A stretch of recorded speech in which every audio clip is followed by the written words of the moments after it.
Pour libérer le micro. Oui. Shanavat Lalut. Il va nous réciter un poème. Des courts poèmes. Des courts poèmes. Tu peux prendre celui-là, je pense qu'il marche bien. C'est moi qui fais la marche à l'amour. Bon, madame, comme je vous dis là, dans le clip de M. Kermiche, c'est l'inspiration de la soirée. Et madame France Bonneau qui avait parlé de son texte autochtone. Et puis, j'ai le court texte, le texte pont qui m'a amené à faire la connaissance de madame Lachance. C'est dans un mois, le 28 septembre, le décès de George Echaquan. Et son texte « Racisme en direct ». Je vais reciter ça.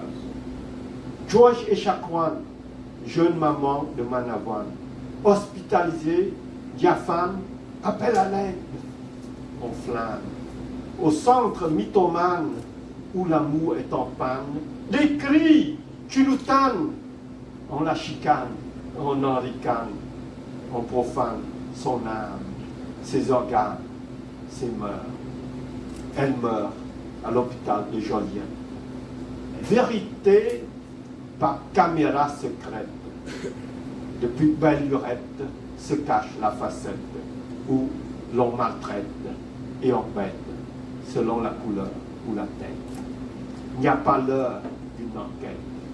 Qui paiera donc la dette envers les Atikamekw? C'était un texte de Mme Alice Lachance qu'elle a écrit, c'est ça le décès de George Echaquan, septembre 2020, durant la pandémie.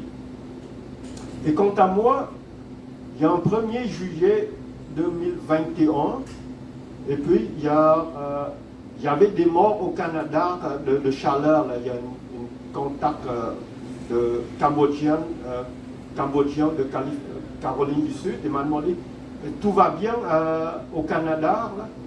Montréal, tout va bien, mais j'ai fouillé Radio-Canada, CBC. Effectivement, il y a des morts de vagues de chaleur en Colombie-Britannique.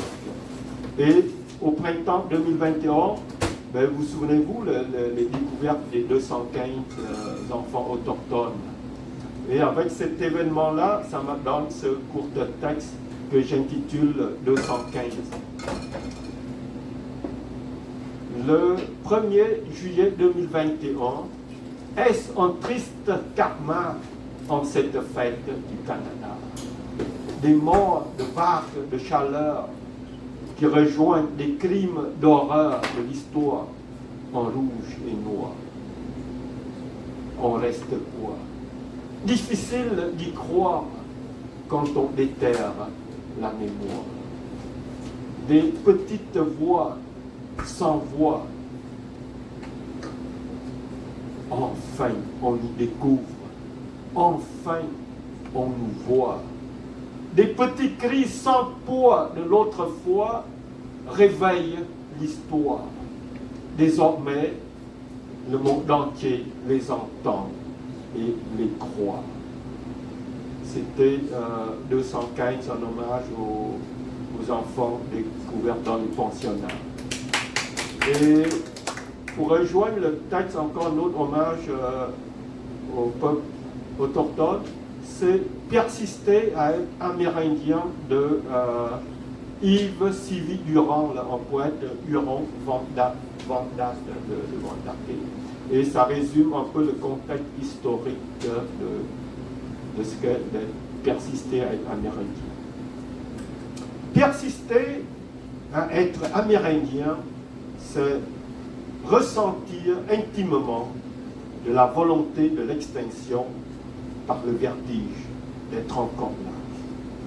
Persister à être amérindien hors de ses origines, hors de son mode de vie, hors de sa langue, hors de son peuple, hors de son histoire, coupé de ses ancêtres, hors de son territoire, coupé de sa famille, hors de l'artifice du folklore, hors des seconds rôles, hors de l'annonce publicitaire, du bois de velours, des Pontiac Winnebago, des Jeep Cherokee, des Medicine Man New Age, hors de la morale, hors du catholicisme, hors normes, hors de tout confort, hors des réserves qui, demain, seront les nouvelles banlieues